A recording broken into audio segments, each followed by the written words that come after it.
right here? Or are we...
over talking.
Hey, good afternoon, Aggie Land. We welcome you inside the TexAgs studio for episode 6 of Looch Bock, TexAgs. I am Gabe Bock, and I'm joined each week by the source, the one and only Billy Liucci. And we are live every Wednesday, high noon. We're the fuel that gets you ready for the B team in the afternoon, but we're live at texags.com/live on the streaming link at texags.com. And of course, the TexAgs YouTube channel, Looch Bock, presented by Bock Realty Group.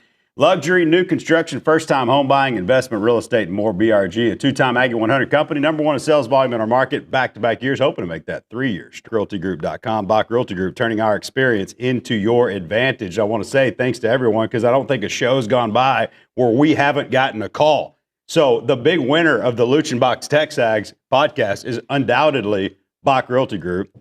And probably the big loser is Billy, because he's got to show up here on time every week. But I know, I keep forgetting that we are that we're live. I'm like, I'm well, you said that when you announced it, and now you can't go back. Maybe we'll go back to recording for basketball. Yeah, it's like any pod, radio. I'm late anyway. Right. Podcast, you can come in. Hey, I'll be 10 minutes late. That's what I love about it. It's like Cade got me last week when he filled in for Nick.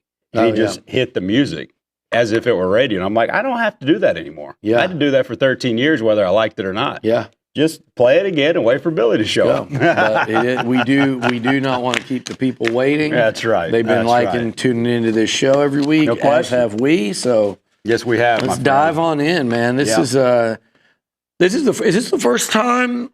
I guess it's the first time Yeah, it is. First time this year that we've had to review a big one and preview a big one. Oh, you did Auburn, Notre Dame back-to-back, but you had a week in between. So no, for sure. Busy one this week. Can I say something non-football right off the top? All right. I want to dedicate this show to our good friend Neely. Yes. Neely Lewis is as Aggie as it gets. Neely Lewis is a community entrenched member, iconic member of the community who would walk to games from the historic district in 100-degree weather in a seersucker suit. Yep. The dude is as unique and Southern gentleman as it ever got. An attorney for about 90 years in Bryan. The dude was so supportive of us when nobody else was. He had a band named after him years ago, the Neely Lewis Band, and students loved him. Lewis in the news. Students loved him. Everybody that worked at A&M loved him. How could you not love this guy? Loved him. He just always, I was a jury in one of his court cases and still loved him. Really? Off of that. Yeah. Absolutely. I would have liked to have seen him work in court because he was does something else. He reminds you of like he could have been cast in a movie as a Southern. I mean, I think Donald Sutherland played him in A Time to Kill. Basically, I think he could have been the other side in Matlock. Or something like that. No, and Columbo. And Neely was great. He always met you with a smile, and he was so good, super positive guy, and thoughts and prayers to his family. I'll never forget, Billy. We tried that basketball show, early Turgeon at Carino's. That's right. And nobody really showed up early to it. I mean, it showed up at all when we were trying to get this thing going, like the idea of doing content long form, like what ended up being the radio show and all this other long form stuff, super in depth. It was basketball. We tried it and it went well on the site, but not a lot of people showed up to it. And I tell you what, week after week, straight out of work, Neely would sit right there at the end of the bar and listen to us when nobody else would come. And I was so impressed with that. And then years later, we're packing ballrooms for events in areas too. It didn't matter. Like the guy was so supportive of us. Huge supportive of us, A&M athletics. I mean, his love of A&M tennis. Oh yeah, it was just so. Anyway, that's how he felt. He and Homer got to be such good friends. Yeah. They got that Eastern Seaboard background plus the tennis love. Yeah, no. So that it's tough. That was tough news, but also nothing but fond memories, not just us, but a lot. I mean, Aggies across literally, I don't know if generations is the right word, but just like waves and waves of people that have come through here, both at A&M and in the College Station community. If you listen to this back, post on the thread. I'd love to hear a good Neely story. That'd be really cool, but we're praying for his family. All right, A&M Mississippi State, Saturday, 6:30, be a blackout at Kyle, and A&M's 4-0 for the first time since Trevor Knight was under center. Ranked as high as 5th. Bulldogs a little dangerous, interestingly, 14.5. And let's talk a little football, Billy. As you're sitting here, number 5, and the coaches 6, and the AP 4-0. I mean, how encouraged are you that A&M's played 2 challenging opponents and have won in polar opposite ways? Yeah, that part to me, Gabe, means a lot. Not just to show what they're capable of, but I think for team morale moving forward. You never want a one-sided football team. That's right. And look, here's the thing, the beauty of it. The defense won you the game Saturday. The offense won you the game at Auburn. I mean, at Notre Dame. You had had to score 41. Your defense gave up 33. You were down 40 to 34, and your offense was on the field to win the game at the end, and they did it. That's right. You only scored 16 this week, but your defense gave up 10, which really might be 3. Really 3. But they were on the field, and you said, "Hey, defense, now you go win it," and they went and won it. And in both those games, though, what I really like, Gabe, defense made some massive plays in that game against Notre Dame. Now, the Notre Dame offense clearly got the best of the A&M defense. They might get the best of every defense they play this year with how they look and who they play. In fact, I would say I will be shocked if the Notre Dame offense does not get the best of every defense they see this year. Oh, for sure. And they did so against A&M. USC's kind of hit and miss. I don't think they'll lose again. No, but certainly not defensively. Right.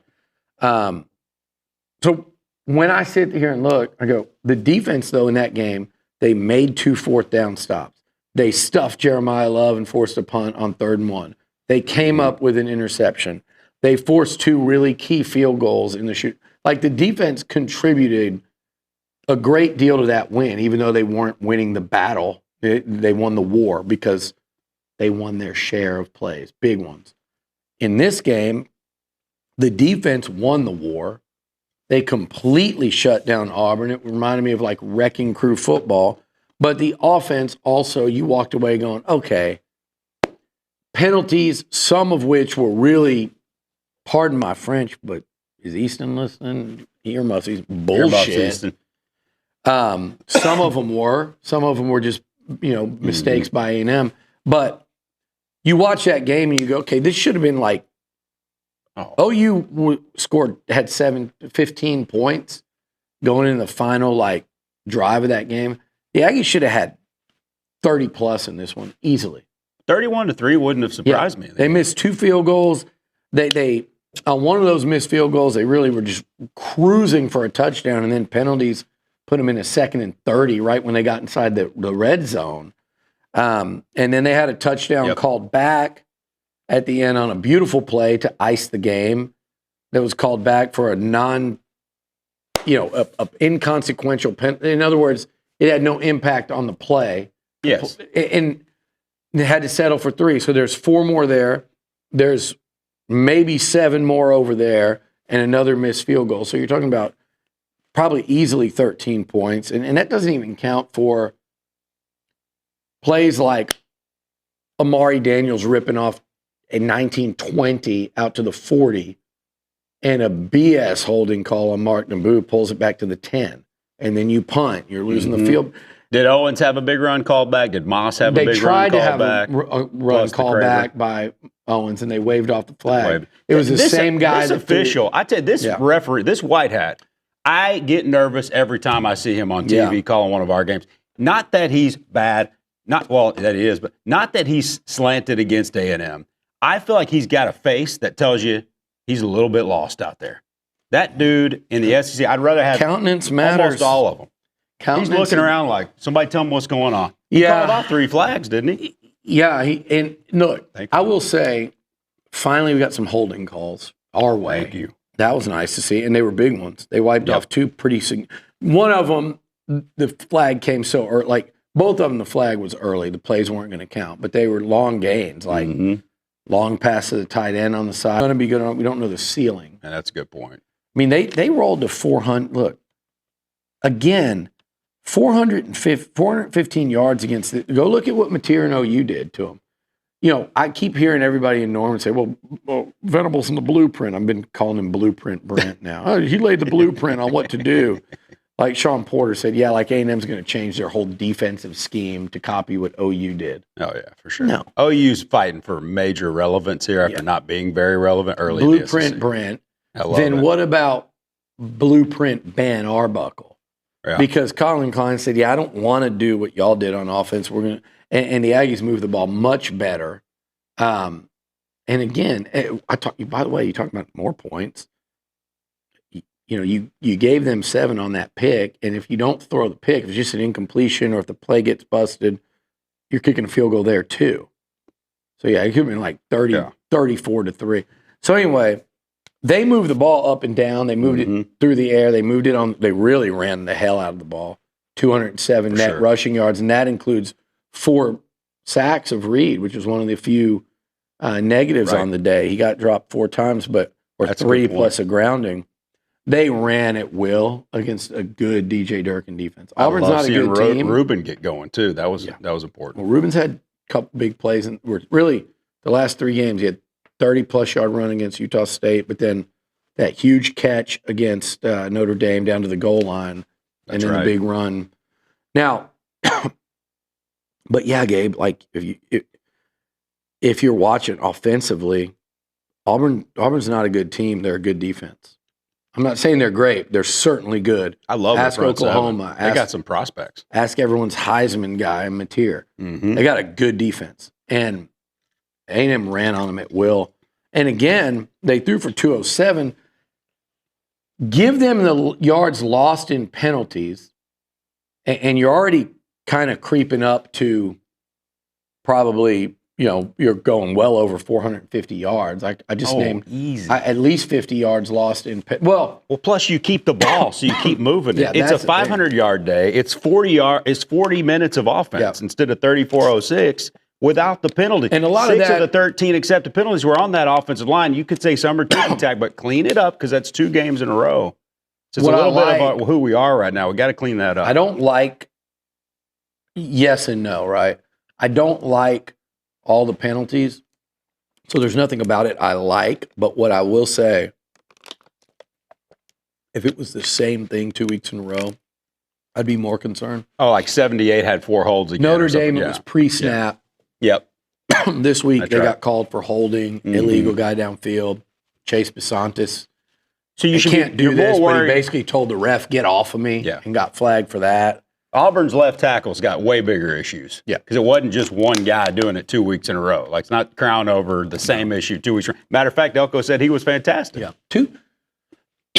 And as a unit, it was 2 different issues. It was pre-snap versus not. So, look, they got a 21, 22-yard touchdown wiped out, 18, 19-yard run. There's 40 yards right there.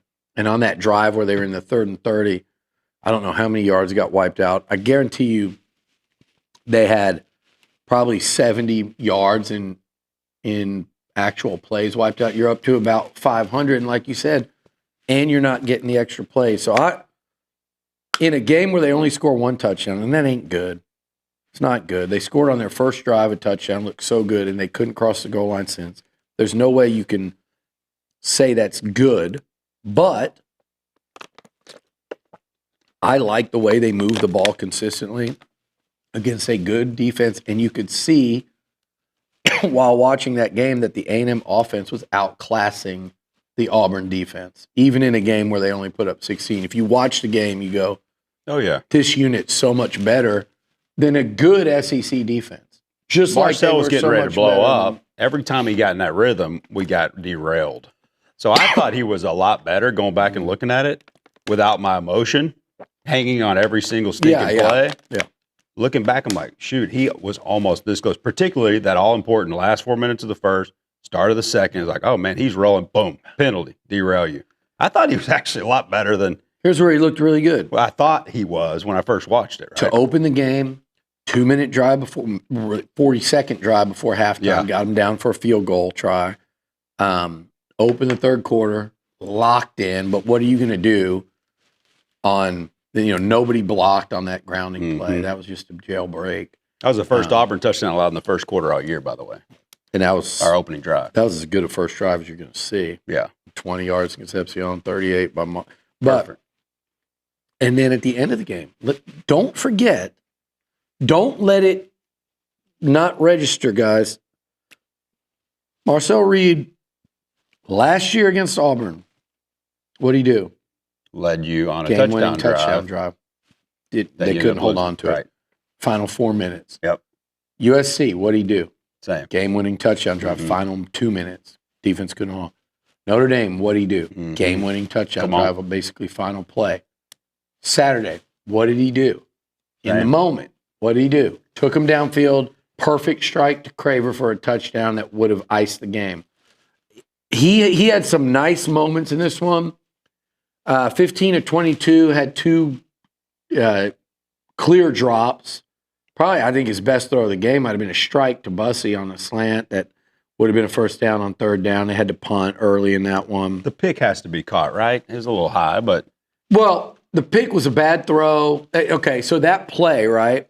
People, it's always a great play if it works, a bad one if it doesn't. In a moment, I'm sitting there going, run it. Oh, run Le'Veon. Well, Le'Veon left the game limping earlier in that game. You saw some of the other guys, but run it. Okay, I get it. Conservative play is to run it.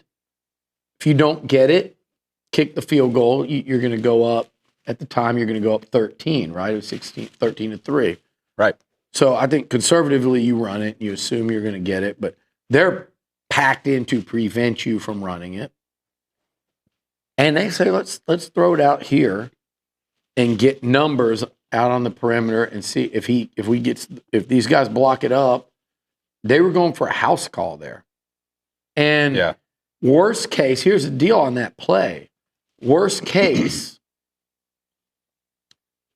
you get tackled for a 3 or 4 yard loss and you, kick the field goal. Best case, you end the game. Okay? No one's head was the worst case because here's what had to happen. Bad throw. You still should catch it and you're going to get tackled. Bad throw, tipped ball, missed block, and the guy catches it and doesn't get tackled and runs it. 5 things had to happen for that to go that way. Don't think for a minute I didn't think about Starkel's fumble 6. I'm like, oh, shoot, Clemson all over again. It was a different fumble type of play. 6. The one play that Mond ever got hurt. It wasn't a 6. Yeah, he returned it for a touchdown. Dexter Lawrence. No, they didn't. Watkins. Oh, heck yeah, they did. 2018 at Kyle Field. Are you sure? I want to look that up. Yeah, look it up, Nick. 2018, Mond gets a cramp. Misses one play in his entire career. I remember that mattered. I don't think they ran it back. Right. And I damn sure don't think Dexter Lawrence did.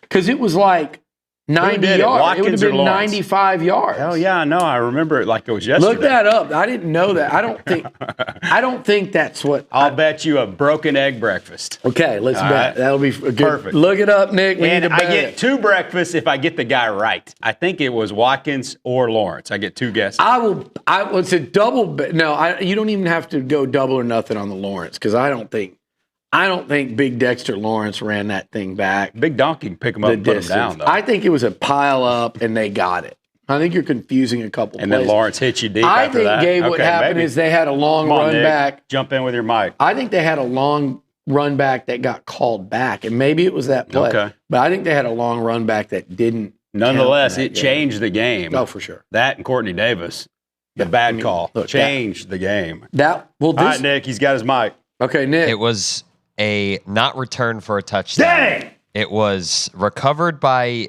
Foster, and he returned it for 3 yards. He returned it for 3 yards? Yeah, he did not return it for a touchdown. But I do think... Shoot! Why did I lose that? I think... No. I'll eat your breakfast. I'm going to say this. I'm right about that. I'm wrong about Clemson with a long return.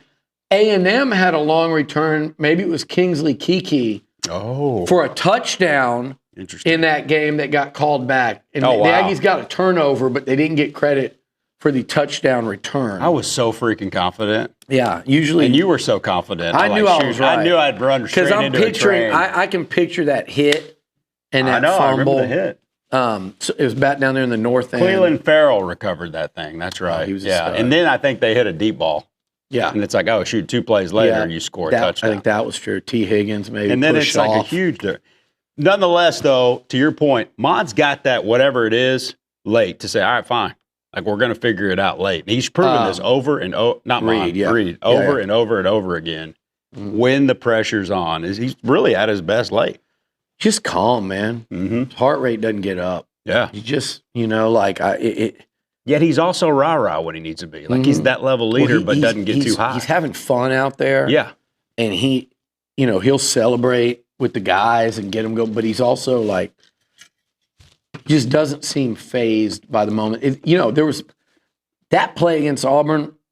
I said that whole game reminded me of, and it wasn't me that said it, wasn't my idea. It was somebody that actually played in the game last year. Told me it reminded them a lot of the A&M Texas game last year, but in reverse. The Aggies controlled the whole game. It never felt like A&M's offense was going to do anything against that defense. And then there was one crazy play as they were about to put it away. That was the Willie play. That kept it close. And good point. Also, there was a play last time A&M and Auburn played here similar. And it was a similar thing where it was Reuben Owens fumbled. The guy picked it up. Jimbo's out on the field. The guy dodges Jimbo, runs it in for the touchdown. That was Jimbo's last dance. Where's that linebacker at now? Is he at? Oh, that's Asante, right? Yeah. Oh, he's so good. Yeah, he is. Where is he? I don't know where he is. Is he in the NFL? Yeah, he played somewhere else last year, though, I thought. Oh, I don't know. Or no, he transferred to Auburn. But anyway. Yeah. I think he's the one North Carolina. He was at North Carolina. And then Auburn. Started against A&M in that Orange Bowl. And he played last year, too, because he's the one who penned that letter to Freeze that was in the Netflix doc right before they played us. That by all means, I'll go through the hurt because I'm trying to build for the future. Watch that. Oh, it was unbelievable. Okay. That's the best part of the whole documentary. Well, so to me, like, so that was similar. Like, A&M was going to put that game away. It made it closer than it needed to be. This was closer, but look, the defense, they got called upon, not once, not twice, but 3 times in the fourth quarter. Up by 6. No. Up 10. No, up 3. Up 6 and up 6. Within a touchdown, took the field. If you let them go down and score, they either tie it or win it. On 3 fourth quarter possessions, you know what their yardage total was? 1 yard. 1 yard. Incredible. 10 plays, they ended up 11 plays, 1 yard in the quarter. But 11 plays, 1 yard. 72 yards allowed in the entire second half. One with the game absolutely on the line for the entire final 15 minutes. Stonewall. It was old school wrecking crew stuff. 3 and out, 3 sacks on those 3 possessions. Oh, yeah. 2 punts. And by the way, when you go into one of those drives, it's 2nd and 1. Okay? They stopped them on 2nd and 1, 3rd and 1, and 4th and 1. A lot of times when you're playing to not let a team drive the field and score, they get 9 yards on first down, you think it's a given that they're going to get another set of downs. Incomplete, sack, blown up, game over. The defense got not 1, not 2, but 3 stops. And I was wondering in game, right? I'm wondering Mike Elko's philosophy in game. Like, you need a first down, maybe 2, but really just 1 essentially wins that game. Even if you go 3 and out after that and you punt it, they're way pinned back with very little time. You know, Auburn's defense is their strength. You might can get 10 yards running, and you tried, and you didn't. But it was like, I'm sitting there going, timeout, 2-minute warning. Like, you're burning no clock, and you're giving Auburn a lot of time. Think about this, though, because I did talk to a coach about this, a different coach. It's interesting, their thought on it. And they said, you have to feel the game. Auburn had not come close to scoring a touchdown on their own the entire 60 minutes. You're going to punt it back to them and ask them to go 80. And if it would have been a 3-point game, it's probably different. If it was a 6-point game and it was 34-28 and you'd seen this the whole game, it's different. You know you don't want to give the ball, but you pay attention. And even though we're all sitting there going, no, play for the first down. It's over if you get, the reality is you're playing the odds as a coach to say, what is our best chance to win? We can try to run for a first down here. But what I think he's doing there, and this was brought up to me by a different coach, you are making them burn their timeouts and then putting Jackson Arnold, who came close to throwing 3, the odds of getting an interception or a drive-killing sack are much higher. And if you make them burn their timeouts, so last year Auburn went down the field to beat you or to tie you, right? Yeah. Difference was, if you go back and look at that game, they had clock stops to spare, at least 1, if not 2. What it allowed them to do was run the football. With a great when you can spread out and get against kind of a pseudo, not a prevent, but a more let's cover our backs here and not give up the big play defense, it's perfect to run on and rip off 9, 12, 13 yards. That's what Hunter did. And when you don't have timeouts, it changes the whole deal. So that to me is what he was doing, was like, we're going to make them burn all their timeouts. Then we're going to punt it to them. And our odds of either getting a sack or an interception when he's, are way up. And then you combine it with, even if you don't, they have to go 75, 80 yards and cross the actual goal line. A field goal does them no good. That changes everything in the approach. So again, like you said, in the moment you're sitting there going, and you pull away and think about it, you go, that was actually good game management there per how the game was going. The 4th and 1 play was a thing of beauty. I've watched it 10 times. God. Because he pulls Cassius to create. I'm losing a little battery in my earpiece here. I'll pick it up when Easton's corner happens. But He pulls Cassius to block the path. It's clearly on 4th and 1. He's looking for 8. Yeah. There's no question. You, me, and everybody else would be. But he clouds the picture. And all of a sudden, you win up front and it's game. You probably win anyway, but he at least gets the ball off without Cassius. What a great play call. And that's what Elko's and known a for. great pass rush from Deion Hayes on that absolutely. play. As Sean Porter said, he used that ghost move that Von Miller was so good at. Yeah. And Myles Garrett now, where you just kind of, and there's not even any contact. Yeah. You just, and look, I'm telling you, when they, normally in that situation, I'm like, and Cam Coleman and Singleton. That's where time after time we see give up like a 35-yard play, and it's like LSU in Baton Rouge. It's Absolutely. like what's Max the receiver? Johnson Beck? throwing all over us. Somebody caught like a third. It was like 4th down, and they got it, and you're still like, it's okay. And then there's like a 30-yard play, and you're like, okay, now we're in trouble. It was where they're in trouble. Absolutely. One play. But A&M's defense, Gabe, was so good on Saturday that I wasn't really worried about the one play.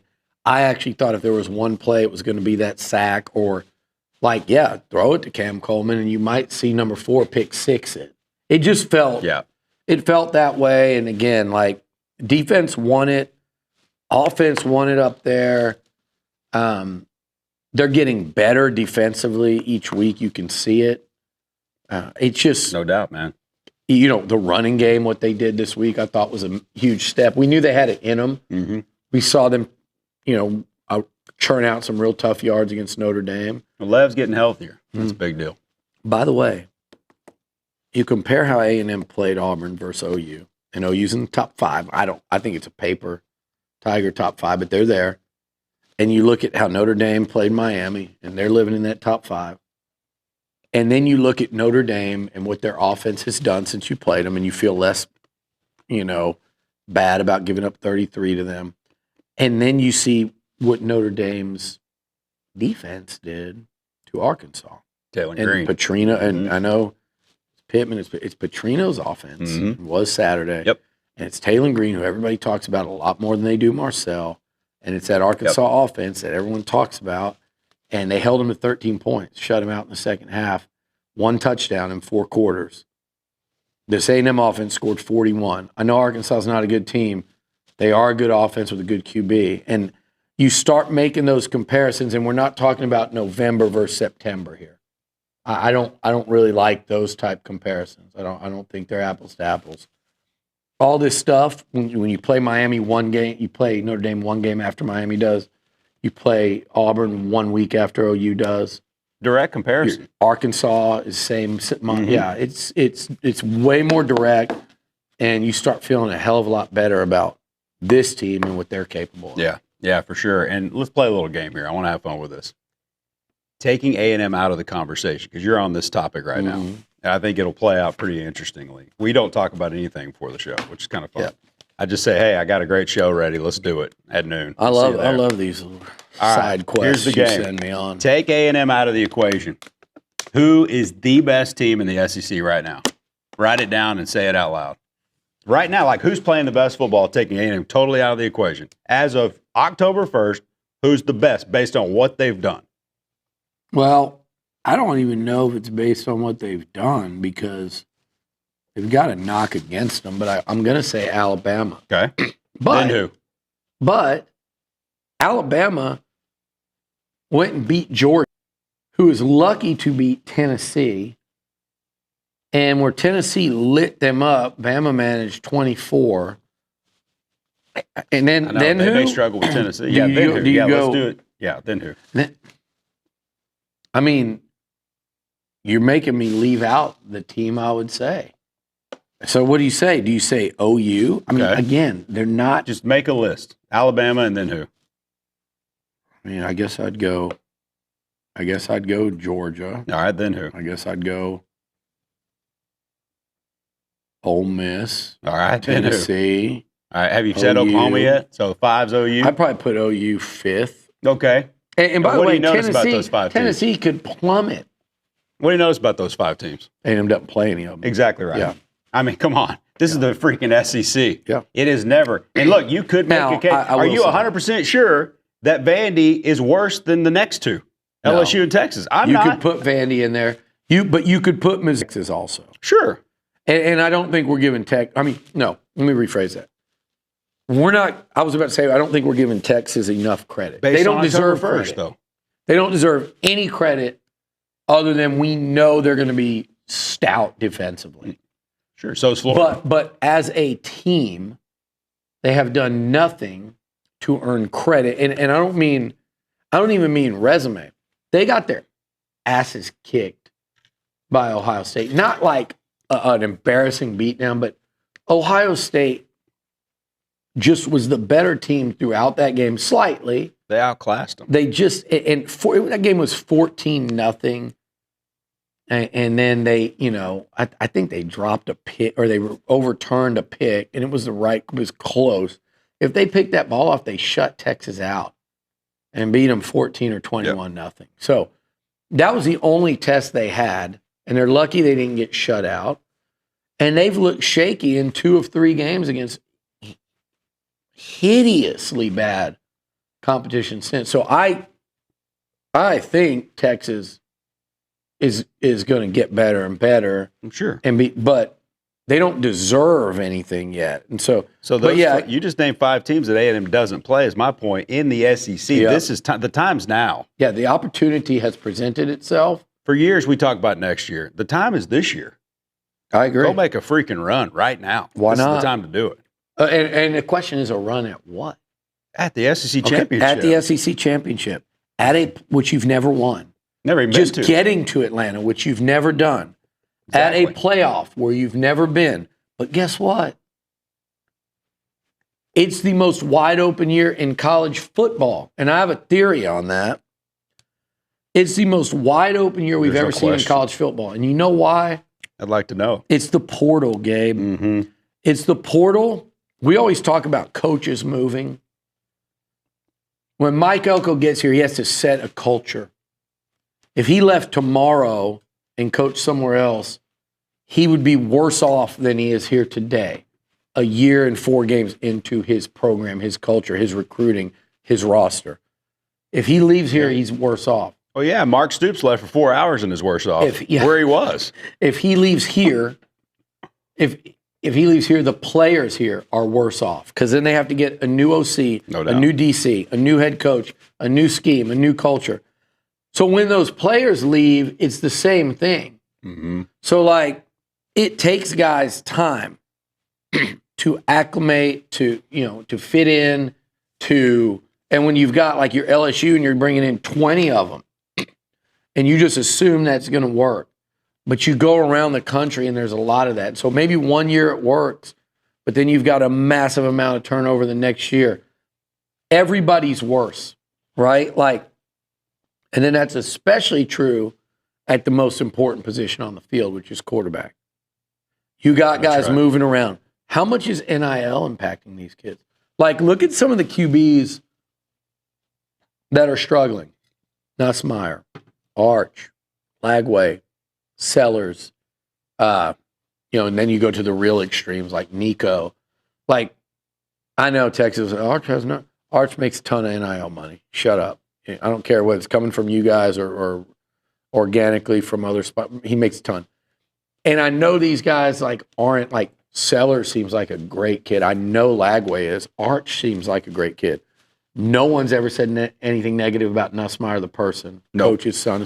Absolutely not. But there is an unspoken pressure and expectation level that goes through the roof when you're making that kind of money and you're on all the commercials and you're talked about every day. I'm sure Sellers feels it over there. Yeah, I'm saying. And all of those, it's not a coincidence.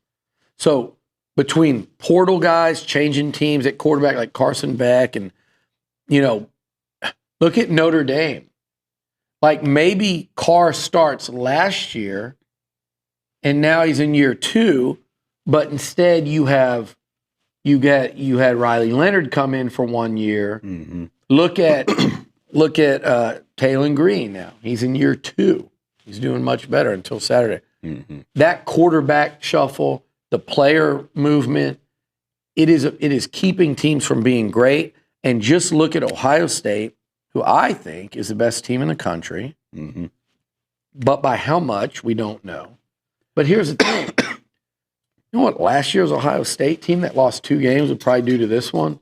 Oh, pummel. So much better. Not even close. And you look at Ohio State now, who I think is the best team, and you look at every team since A&M's been in any of those great Bob Stoops teams or those great Mac Brown teams or the great Nick Saban Alabama teams or in the last 10 years the Kirby Smart and Nick Saban teams. Yep. And Joe Burrow and LSU in 19. Those teams would smoke this Ohio State team that I think is the best in the country. So no to get back to your point, it's not just getting this. Everything's wide open, not just for A&M. Oregon's never broken through. They've gotten there, twice or once? They played for it twice? Yep.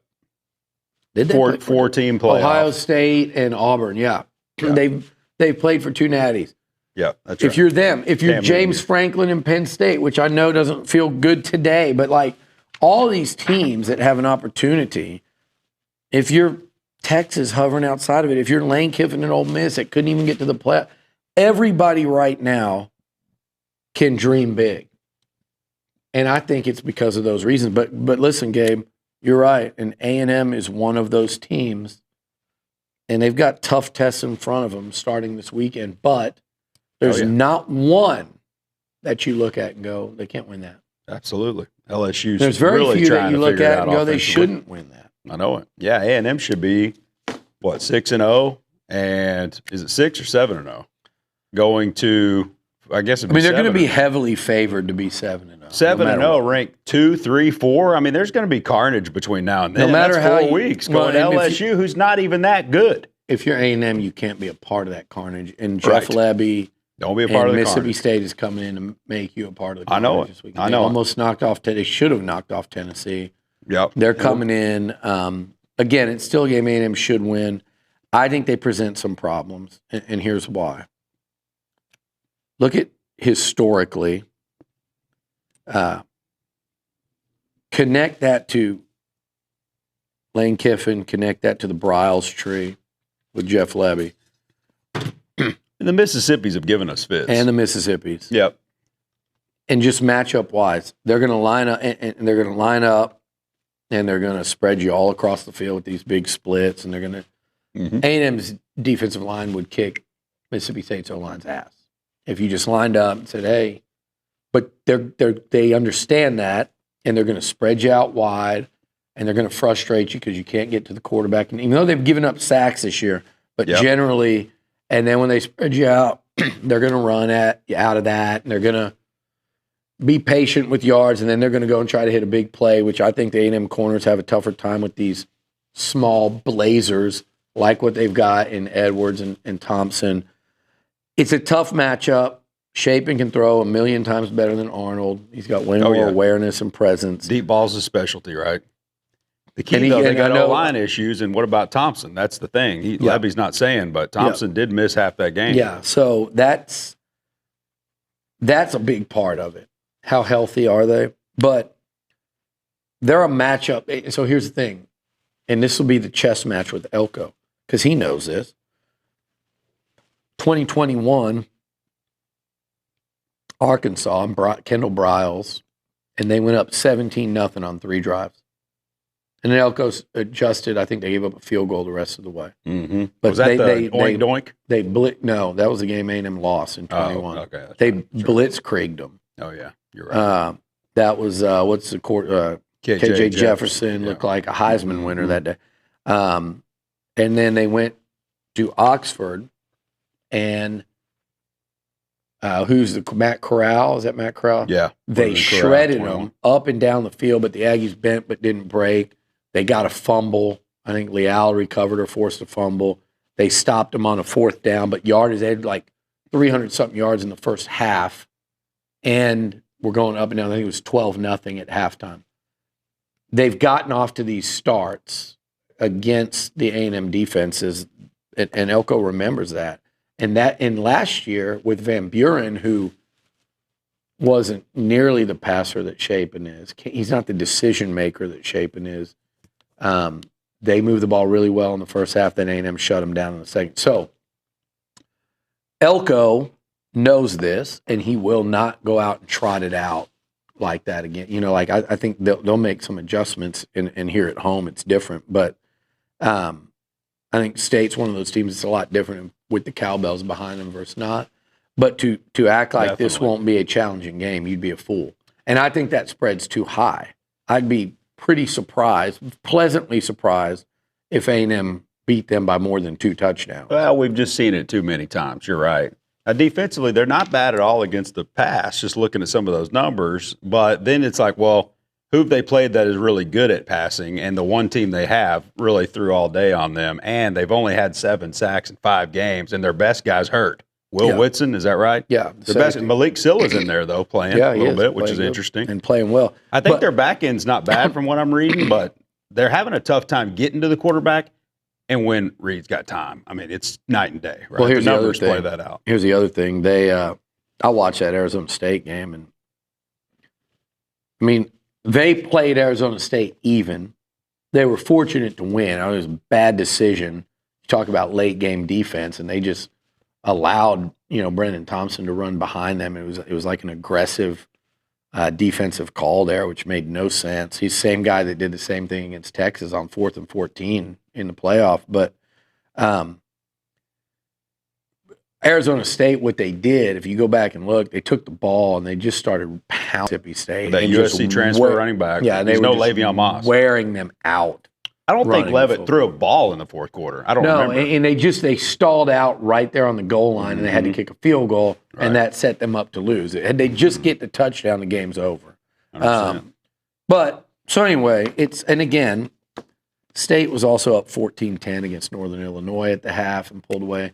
Yeah, I don't believe. So correct me if I'm wrong. I don't believe they've played away from Starkville yet this season, right? I mean, no. They've played 2 gimmies. They got Tennessee at home, and they got ASU at home. That's right. Yeah. They are probably the most improved team in the SEC. They're good enough to be dangerous. They are dangerous. You need to play your A game, and you need to do everything you can to keep that offense from getting to going. And if they do that again, the reality is you'd rather play Auburn, Mississippi State, Florida right now, and Arkansas than you would if I told you the schedule included Bama, Georgia, Ole Miss, Tennessee, or even Vandy, probably more 100%. So than any of those teams. Oh, I don't want to deal with Johnny Manziel 2.0. No doubt about it. Yep. All right. I'm not saying he's as good as Johnny, but the sucker's unbelievable. Well, here's what he does, and I know Johnny's going to that game this weekend. I love that. I'm trying to set him up with some people down there as we speak. He just called, but this, to me, You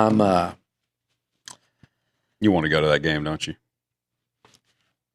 I always want to go to Tuscaloosa. I would love to go to T-Town and watch a non-A&M game. Would be a blast. You've done that in Baton Rouge. I've done it in Baton Rouge. Yeah. I've done it at other places. I'll tell you what, and people cried about it because I was seen like talking to Slosh. And I didn't have a scowl on my face.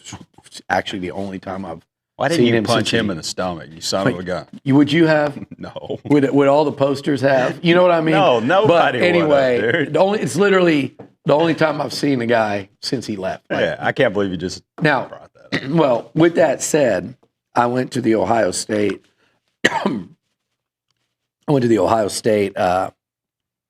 Texas game, which was contrary to what people think, a freaking blast. And I told them Ohio State, Texas is the defending national champs. They just are. Gosh. I know Notre Dame made a valiant rally against Ohio State, and I know their defense, but they don't beat Texas. Jack Sawyer's a freaking Aggie legend. Yeah, he is. I mean, he's an Aggie legend. That hit and run, and he's running down the field, and I'm just going, man. And I wasn't on the field at that point. I was down there in the game some, pregame, both sidelines. I'm sitting there. What a weird day, by the way. You meet, I meet Del Conte for the first time while I'm there talking to Ross Bjork before the game. Then a couple of my buddies are on the Ohio State sideline. Hinchcliffe is down there. We've got, the whole SEC network crew is there. Yeah. It was just, and then the suite I was in, I'm sitting there going, man, I'm watching him run down the field, and I just hear him, oh, and I'm just going, you trying not to smile and be overly disrespectful because Should have given a tiger. it was just like, oh my God, dude. That's great. Please don't get tackled. But Don't trip anyway, like Daquan Mobley. You got to walk in, touchdown, and win. But with that said, yeah, watching games quote unquote neutral, like I really want to get to Ohio State, Penn State, and that's what the conversation was yesterday. That's during the bye. My mistake last fall during our bye was not going to Ohio State at Oregon. Don't make that mistake again. That was an unbelievable game. That was a hell of a game. And that was the rematch quite wasn't. No. But the first one was really good. Anywho, that the thing about Pavia and Johnny is this. Both of those guys, like Johnny, Pavia elevates everyone around him, and he allows those players and his teammates to dream big. He allows them to never think they're out of it. If he beats Bama again on Saturday, a week after Bama beat Georgia, I almost want to say just give him SEC Player of the Year now. Oh, I don't care about stats or anything. Just give it to him. Outside of a team like they may win. Outside of a team like A&M or Tennessee winning the SEC title, and you give it to Reed or Aguiar. But my point is, man, they may win. They could. I don't. You'd be crazy to think Bama's still not flawed and that they're going to just roll from now on. But Ty Simpson, he's going to make a case for Player of the Year himself. Well, let's do this because we're getting into this SEC talk. Yeah, and you're right. Pavia is not as talented as Johnny, but he's Johnny meets Van Wilder because he actually likes college, and he's in a place where he's not in a fishbowl, maybe. Yeah. So it's like, okay, well, you're the 17,000th most famous person in Nashville. Yeah. So it is crazy that the Vandy football player can even make a dent in Nashville. At least he's done that. Oh, he really has. Yeah. No question. All right, buy, sell, rent, presented by Aria Luxury Condos. Can't wait to see where we go here. Aria Luxury, formerly Gateway Apartments, now Luxury Condos at Holloman and Welber, just 3 minutes from Kyle Field. College investment properties, parent investment, short-term rentals, game day / weekend housing, incredible luxury amenities. Bock Realty's handling all the sales. So let's get a conversation started. Gabe at BockRealtyGroup.com. All over the SEC, team or player, who are you buying? I'm buying Ty Simpson. Oh, yeah. I'm buying Ty Simpson. I think, I think because of the timing of it, didn't get to watch a lot of Bama, Florida State, but I don't think he was not the major issue there. And he's been sensational ever since and played like a winner in Athens. And no doubt. I'm buying Ty Simpson. Mm-hmm. And I'm buying Bama again as a SEC title contender and a noisemaker in the college football playoff. I mean, look, again, we talked about A&M. Bama has as good a chance as anybody because it's wide open and they're confident. And I think Kalen DeBoer is settling into kind of, I think I may have least rented them last week. And that'd be better than a Jake Paul pay-per-view. Oh, well, I wouldn't even rent that. I wouldn't watch that for free. But I'd pay to see this matchup. I watched one for free. Really would. Hicks and Pavia is as good as anybody going south of maybe Dante Moore and maybe just as good. So you just got to buy both of these guys and just watch it for the fun of it. Yeah. How can Vandy keep this thing rolling under Clark Lee? So that's what I'm buying. What are you selling? Or who? See if we're the same. What is my sell this week?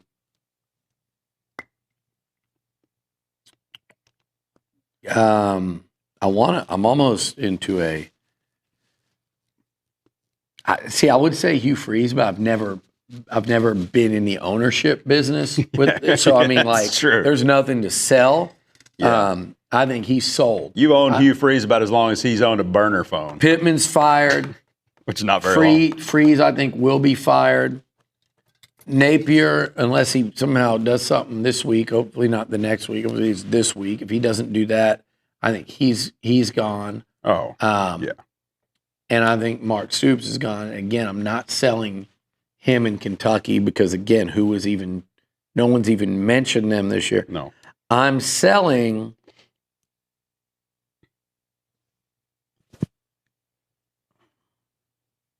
some stock in Tennessee right now. Really? Okay. Yep. Interesting. Here's why. I think right now people are really high on them. Mm-hmm. And I think I'm going to sell it while it's high. It is high. Because I don't think it's going to stay there. Mm-hmm. I think they're going to be good, but I don't think beating Georgia is something it's nothing like it used to mean. Yep. And Georgia still might win the SEC. But right. I almost sold some stock in Georgia because Gunnar Stockton is someone I might sell. But instead, I'm looking at Tennessee. I'm going, you lost at home to them. Bama just went on the road and beat them. We're talking about you as an SEC title and playoff contender. Yeah. And you probably shoulda, coulda, woulda lost to Mississippi State. It took some massive plays for them to be able to beat State. And I know it was in Starkville, and it's the Cowbells, and it's tough. And I've been talking up how tough. But I just think Tennessee, whereas they're one play away from being undefeated and sitting at about number 3, they're also one play away from being 0-2 in SEC play. That's a good point. And I think people are propping them up right now, but I see a flaw. I don't trust their defense. I don't trust their defense at all. Yeah. I think it's going to cost them. They're boom or bust, right? They get to the quarterback. I think they're going to lose 3 games. Yeah. And not make the playoffs. And a lot of people would have them in right now. That's a good point. All right, I'm selling the Brian Kelly era at LSU before the value plummets even more. It's always been a weird fit, right? I mean, Brian Kelly and LSU, it started with his family moving down to Baton Rouge, and it really hasn't. What about Sting? And then the dancing with recruits, the twerking, it started out weird, and it really hadn't gotten much better, frankly. Like the banging on the desk. This offense has real issues. The quarterback doesn't look like himself. He does look hurt. They ran for 57 yards on Ole Miss, and they gave up. That ballyhooed acclaimed defense gave up 480 to, I get it, a white-hot backup quarterback who's really good. Still 480? LSU defense? You look at the schedule next 4 games. SC at Vandy, A&M at Bama. Then they close at OU. I don't see this being any better than 9-3, Billy. And how long will they continue to accept 9-3? Yeah, 9-3 was in their minds. I'm telling you right now, in their minds, that was the floor. Oh yeah, I sounded crazy, that's the ceiling now. And I mentioned it to some of my friends, and they was almost met with an eye roll when I say, "Dude, for sure, it's going to be more of the same from LSU and Brian Kelly. It's going to be." Other than 2019, you are a 3-loss team, and this is not. You don't attack the guy in front of the maroon background and turn it to A&M. We're not talking about Texas A&M. If that's who you're comparing yourself to, then you're not what you purport yourself to be. You're not Nick Saban's LSU. You're not Les Miles or even Edo. Mm-hmm. This has nothing to do with A&M. We would trade how much? Oh my gosh! To win one of your 3 national titles in the last 25 years. We all get that. This is about LSU. This is about Brian Kelly. This is about now. The only thing that has to do with A&M is that the Aggies and Tigers play in a few weeks. Mm-hmm. Win or lose that game, I think LSU doesn't go better than 9-3, and they could be an 8-4 type of team. They got to go to Norman, right? That's in Norman. Correct? Oh, yeah. No, they got to go to Norman. They play an A&M team that's in the top 5. I know A&M has not won in Baton Rouge. At Vandy. Hurdle. They got to play at Vandy. And if those 2 teams played this Saturday, I ask you as an LSU fan, who would you take? At Bama. And don't be careful how you answer that, because you guys laughed at the idea of losing to Ole Miss. A lot of you, I heard a couple of you kind of scoff at it. You're playing a D2 transfer quarterback, and you're going to Oxford. They couldn't make the playoffs last year. Their best thing they've done is beat Tulane. I heard a lot of that. We've got a $20 million defense. These guys aren't going to do crap against us. I heard a lot of that. So don't blow off playing an A&M or a Vandy or whoever. Oh, yeah. Yep. They got to go to Tuscaloosa. Mm-hmm. This is a 3 or 4 loss team. Yep. And when they are, I saw a stat the other day, I think it was Aaron Torres put out. As a starter, Garrett Nussmeier 6-4. 10 game starts, he's 6-4. That's wild. Feels like he's been there forever. And I think it's 10 SEC starts. My fault. I think it's 10 SEC starts. Because last year was his first year as a starter. 6-4. And man, you hear them talking, they keep saying Van Buren, MVB. They're talking about that now. That's crazy, guys. That is crazy. If anyone would have told you that before the season, you would have laughed at them. You would have laughed them off your show, laughed them off the set, laughed them off Twitter. No canes I was for trying you, to LSU say fan. that Garrett Nussmeier needed to prove more, and I think he's hurt too. Yeah, I think it's no doubt. unfortunate. I agree. I think he's a damn good, but I also thought he needed to prove more. Brian Kelly needed to prove. And you guys in Baton Rouge agreed with that. He needed to prove that he could get more than 9-3. Moscona sat here and said, if he doesn't go better than 9-3 this year, when's he going to do it? You beat Clemson, and all we heard was that this was the greatest defense since, like, Nick Saban patrolled the sidelines there. You beat Clemson. I'm not sure they're scoring on Carolina. Clemson's not scoring on anyone, and Clemson's offense had issues last year through a lot of the season. Then you went and you beat Florida. They can turn it around. Both those teams can, but right now, those are bad offenses. You picked off Lagway 5 times. He was throwing up balls like they was playing a game of 500 when you're a little kid. Just throw it up into the crowd and see who catches it. I love it. Like, good time. so, but yet I hear about how great the defense is. I don't even see that. But the offense is way worse. And I do think the defense is suffering from keep having to go out on the field to a degree. But, like, nothing about this team, it screams everything that I thought before the season. I thought LSU was 9-3, and I'm looking at the schedule. Yep. And it might be where whoever went, do they beat A&M? And if they do, they can get to 9-3. Or can they go win at Vance? So sell a one-loss stock right now before it gets to 3 or 4. I agree, but I think everyone's dumping that one though. That's so true. You probably have to do it. I have now. to dump it. Yeah, that's right. All right, let's see. Who are you renting, Billy? Not quite all in, but you're renting them this week. Well, did I rent Missouri last week? Because I think I think you did. I don't want to rent them again. Because Bama 2 weeks ago and Missouri last week. Because I'm still renting them. Yeah. Because once again, they're playing nobody. Like you're renewing your lease. Here's the deal, Mizzou. Kansas aren't world beaters. Neither is it South Carolina, right? And they struggle with both. And they haven't even left home this year. And I know that the A&M game's in Columbia, which makes it infinitely tougher. I get it. It's not about A&M. It's about where they're at right now. And they're clamoring for more appreciation, more hype. Quiet down. It'll come if you keep it going. Like, if you deserve it, you'll get it. But playing this schedule, you can't do both. You can't play this schedule and then beg for credit and attention. He drinks the same spit and vinegar as Dabo. He does. In a lot of ways. He does. Yeah. And, again, you'll have your chance to prove it. They're going to be a tough get for A&M to go up there in mid-November. That's not going to – and with the way that offense moves it, Hardy and Pribula and those guys. So, look, with that said, you've played no one. Mm-hmm. South Carolina's struggling. They got beat 30-7 by Vandy. Sellers comes back after getting knocked out that week before.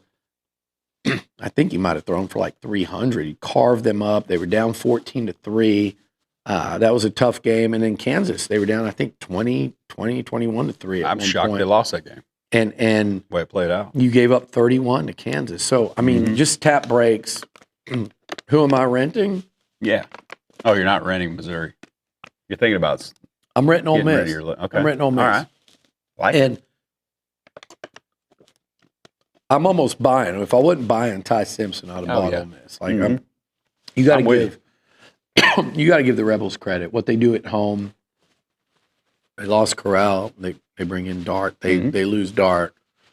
They go Austin Simmons, and they find Trinidad after that. I mean, it's crazy. Out of nowhere. Yeah. I give them credit. But their defense is so much better than we thought after they lost all that they lost. The other Uman Miele plus Walter. I'm buying Pete Golding. I guarantee. And he has really, you leave Alabama because Nick Saban's kind of trying to push you out. Mm-hmm. You go into the waiting arms of Lane Kiffin, and he's done a hell of a job there. He is. I'm renting Florida this week as a candidate to get right against Texas. Wow. In the swamp. I'm not going all in and buying it, but apparently Lagway's healthy enough, and that was like a precautionary boot. He was walking around, got everybody all freaked out. But the defense is real, and Arch definitely has a huge test on the road. And I think this Florida defense is legit. Defense is banged up from what I hear, and they lost one of their DBs. He's out. They're fast enough to give him problems. It is their defense and their coordinator and their scheme versus the quarterback inside his own head, who clearly has some hyperactivity, right? And a lack of calm demeanor. I think they can confuse him. I question that. I question their O-line. I question the health of their running backs. Mm-hmm. So it's a tough situation. Eisner's always hurt, right? Yeah, well, he's been hurt. I mean, he hadn't played since Ohio State. Mm-hmm. Baxter left their last game and didn't return. So, I mean, I'd there's a lot hammer to the question. points here. 6.5 at home. Man, you're leaving one thing out. It's Lagway and that Florida offense against the best defense. Well, that Miami's defense may score more than Texas's offense. Yeah. Because Lagway's going to throw it to you. Mm-hmm. That's the thing. He didn't have an off switch. Yep. But they made things tough on back in Miami. Yeah. They made things tough on Nussmeier and LSU. I'm with you. I see. I know what you're saying here. I mean, they've played two better quarterbacks than Arch so far. Yeah. Well, both these are the two most disappointing quarterbacks. Certainly in the more country. experienced quarterbacks.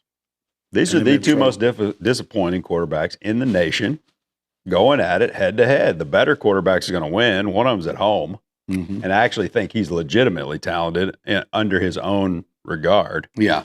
Versus name, he did his own name. Yeah. It's not like he's So I don't know, man. Texas probably wins, but I think it's going to be pretty tight. Slugfest points at a premium in this one. All right, it's interesting. Wouldn't it be ironic if the guy Texas fans just couldn't count the days till he was out of there? And that's true. A lot of you, a good, who didn't? My other co-host, Amanda, was always thought that Ewers or Ewers, as she can't seem to not say it. I will not correct her. She got a little Robert Cessna about her. I'm scared of her, so I'm not going to correct. But she got Hunter or Cessna, which said Ewers. Yeah. No one on the Texas side has ever corrected. She sounds like she's from Minnesota or Wisconsin or something. Boy. But she was one that has consistently said they don't appreciate him enough. It's kind of ridiculous how much they're trying to call for Arch when all he did was lead them to two semifinals and in both those games within a score of playing for a national title. And chose not to take any NIL money because he couldn't get himself to leave, to not be a Horn. Chose not to transfer. And they were not going to play him this year, right? They were pretty much wanting to move on. Wouldn't it be ironic? Thanks, Alanis. If that happened and they ended up losing 3-4 games this year, I'm not predicting that. It's not out of the – if they lose Saturday, it's certainly in question. I'm looking at a Staples bracketology that doesn't have them in the top 12 or the next 4 out. I saw that yesterday too. So if that happened, Gabe, and then you're certainly, I say stuck. They're not going to feel that way and all, but some would. And then next year you do it, and the schedule gets a lot tougher, and you went from being right there at the cusp to falling back into the pack because you went all in signing a guy that you knew was going to get you maximum hype, maximum recruiting pop, maximum TV eyeballs, maximum discussion, and all that. When there were some questions about him as a next level QB, contrary to what the media has grown to say, coming out of high school, a lot of people that knew anything said, yeah. But not a sure thing, and definitely a developmental guy with the upside of being great. And I still think, with all that said, I don't think any of that happens.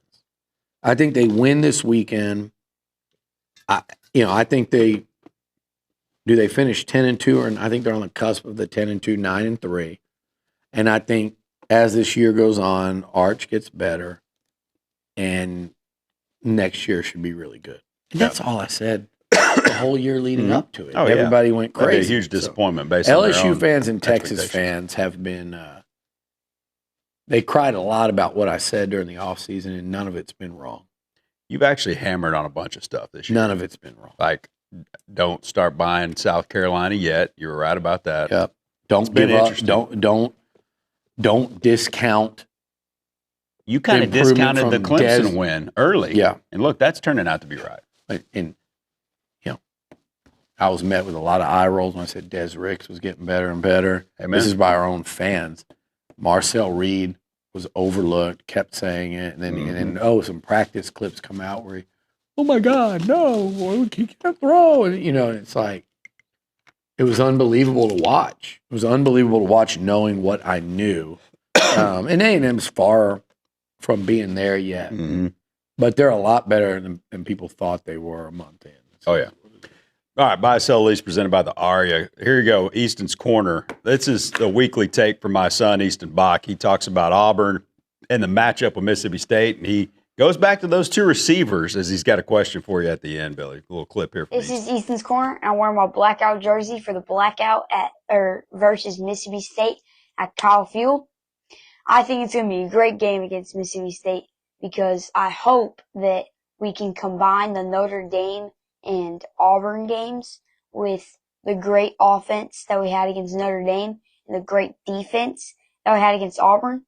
And speaking of the Auburn game, I mean, like my dad's been saying, that's probably the best we've ever seen from Torian York. I mean, in any games that he's played. Great one-handed, barely sacked him that saved a big run. Will Lee played as good as we needed him to do because, last week or 2 weeks ago against Notre Dame, he didn't do that good, so we needed that against Auburn. Des Ricks, he's just been amazing. He's probably the best defender on that team. Then on the offense, we have Marcel Reed. He was doing really good until the offensive line penalties. I think he would have had a way better game. Not that he didn't have a good game, but he would have had a way better game if the offensive line didn't just sell him out on that one. Mario Craver would have done way better because he had that touchdown at the end, but Amaje Reed Adams had the ineligible man downfield. Casey Concepcion did really good. And, next week, Mississippi State, we're 6, and I think no matter what, if we beat Mississippi State, we'll be top 5 because Oklahoma is playing Kent State. So if we beat Mississippi State, just look forward to that top 5, unless something crazy behind us happens. There's only any good games this week. Can't wait for that Mississippi State game. It's gonna be a really good game. And my question for you, Billy, is who at the end of the season is going to have more receiving yards? Casey Concepcion or Mario Craver? Pretty good question. It's a fun question. Craver's at 477, Concepcion's at 340. Difference is 137. I like that we get that question. You're 4 games in. Yeah. Craver's on pace. And I hate that he had a touchdown called back. I hate that because I like those numbers. And he had only, 34 this week. Boy, him against his old team, Mississippi State, and they're already talking, their fans are talking trash. Like, he seems like a guy that's going to, really relish that opportunity. Craver's on pace for, 1,400-something yards receiving. Yeah. Concepcion's on pace for a 1,000-yard season. Man, it's a great question, Easton. My answer will be this. I think they both have a 1,000-yard season. Has A&M ever done that? Did Swope and Evans do it? They would be the only because maybe Kirk and Reynolds almost did, but they didn't. Right. Christian only had 1,000-yard season. He had like 2 years over like 940. Exactly. And Josh, so I don't think those two interlocked because I think Christian's 1,000 yards might have been year one. No, Swope had 913 when Evans had 1105. Yeah. So but Johnny had 1,000 yards rushing. To answer 1410. To answer your question, Easton, I think that they'll have 2,000-yard receivers. I don't know if I can pick who I think. I think Concepcion will be the more consistent. Like his level will be more consistent, and I think Craver's got a couple more. Not even just one, but a couple more of these. If not 200, but like outburst type games, 150 plus, let's say. Yeah, it'll be fun to watch, but. He makes a good point there, and it was just like rolling off his tongue, right? But I do think that was York's best game. But the other thing is, he said, hey, I think Desrix is A&M's best defender. I'm not sure he's not right. Through 4 games? Look at what he's playing. Yeah, I mean, I think the competition might come. The competition might come from like one of these inside guys. Oh, yeah. You're grading them on like, how good are they doing their job? It's a little different when you're Hicks, Regis, on Yedem inside versus a corner that they're throwing footballs at and trying to hit plays on. But, yeah, I mean, if you just said you have to pick one right now, that would probably be what I would do, to be honest with you. Yeah. All right, let's close the way we kind of started this thing. I don't know if you're wearing black on purpose. I definitely am. I'm wearing the Marcel Reed throwback blackout here. And this is, if it's not a bad day, I might wear this on Saturday. But it's going to be a huge opportunity for A&M. We talked about the difficulty that they typically possess, and it'll be another challenge. But just give me, wrap this thing up. You're going to talk about this like crazy between now and Friday on the air, in writing. But a couple things you got to see from A&M just to make sure we secure this thing and get to 5-0. Well, the offense has to, stop penalties and score. I think they need to get up in the 30s. I think it's what it's going to take. I don't think you shut this offense down. We always hope you could see like a game like they had against Missouri last year, and I do think there's one in them, but this matchup feels a little tricky for me. I think that line is, I don't see A&M beating them by more than 2 touchdowns. I hope I'm wrong. I do see A&M winning that game. I think A&M's a better team, but I think Mississippi State is they're a much improved team. They believe, they're hungry. They're not going to be down after what happened last week. It's actually going to be the opposite. They're going to want to come in and take another crack at it.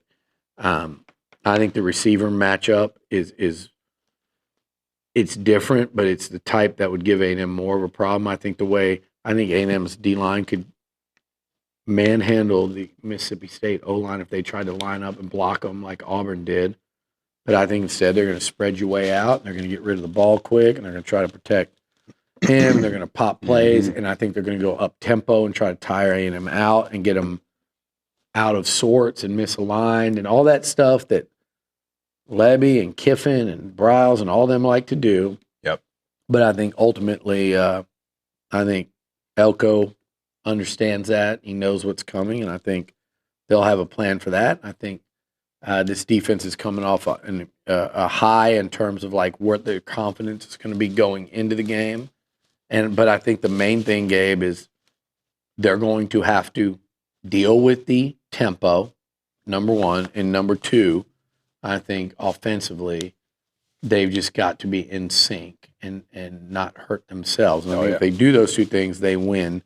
That's the formula for a comfortable win. Absolutely. That's how you cover it. And the other thing, too, is you got to force some turnovers. Again, did they force a turnover Saturday? They forced one against Notre Dame. They're not. Well, I'll tell you what they did, and the freaking official didn't see it. Will Lee, the only big play they had all day, Will Lee picked the sucker off. Yep, it would have been a clearly highlight reel play. No, it was a how highlight they didn't reel review that is beyond me. But too. And I don't trust the replay on that either. They probably would have said, "Oh, it's inconclusive." I don't either. But it was a pick. Yep. And he almost had a pick six on a telegraph throw from Dart on their sideline. It was a great play by the receiver to break it up. Yeah. And they had a sack, forced fumble, right? And Auburn fell on. So they were getting close. And York had a potential pick six go through his Sure hands. did. Great. It was still a good play because you break up the, they had to punt. Yeah, it was that's third right. down. He broke on the ball, but I mean, they So were close. close. So they need to finish those plays out. Yeah. Force Mississippi State into some turnovers on the road, and that's Absolutely. how you pull away from them. But I expect a tight game. Yep. I'll let you know when I think one of these SEC games isn't going to be close because it might be a while. Just execute the plan, But I do man. like you go into a game and go, whose spot would you rather be in? And it's no this doubt. A&M team at home. I like the Aggies to Mm-hmm. get to 5-0. Don't get the plan totally derailed with the penalties and turn a game where you're kicking their butts into a tight game on the daggum scoreboard and everything else you're kicking their butts except the actual score. Like penalties are part of it, but don't let these zebras here ruin it for you. Yeah. I think that's a big deal. And then please be clean on special teams. Mm-hmm. We got to clean that stuff up. And that means don't penalties that move Randy outside of 40 yards where he struggles. Yeah. He's not going to make the 50-yarder. Yeah. Most of the time. Yeah, I mean that is you know what you have there. Right. Randy's consistent Yep. inside a certain range, and he's not outside a certain range. So Right. yeah, I mean, look, these are not like the only lingering. Look, we thought run defense was this big concern. I'm not saying no one's going to run on it. In fact, Fluff Bothwell in this Mississippi State, He can they're run. probably going to run on you some because they're just going to. They're pretty They're going to balanced. find space. They just are. It's the way they're built, and there might have to be some bend, don't break in there. There certainly will. But, like, nothing A&M has done poorly has been consistent other than self-inflicted, like penalties. That's it. They go to work Like- in between games. Okay, Randy Bond missed 2 field goals. He also made 2 clutch kicks Oh, no at Notre question. Dame. Well, he made 2 clutch kicks the other day, or 3. Yeah. Yeah. Well, yeah, 3, I guess. But like, special teams, the return game has been really good. Defense, you've answered a lot of questions about run defense, not just this week, but last. I was worried about the dual threat quarterback in Jackson Arnold. They stuffed him. They shut it down. Yeah. You worried about them playing, a confusing defense in Durkins. And while 16 points would tell you that they didn't handle it good, when you watch the game, you realize they did. It's just, they got flagged a few times. So anyway, you like where A&M's at. They just got to – it's one of those weeks where you just keep it rolling and you just look at the schedule and you say the goal here is 2-0. However, we got to do it. Absolutely. All right, brother. Appreciate it. Episode 6 in the books. Hats off to my man, Neely Lewis. TexAgs wouldn't be TexAgs without people like you believing in us as we're building this thing. So I'm definitely praying for that family for sure. And I know he'll enjoy looking down on that game at Kyle Field and seeing a blackout. It's going to be fun. TexAgs, Looch Bock every Wednesday right here. TexAgs.com/live. We'll be at Kyle Field Saturday, 6:30. You'll be at Kyle Field. We'll all be watching it, and then we'll come back here middle of the week and break it all down. Let the good times roll. We'll talk to you next week. All right.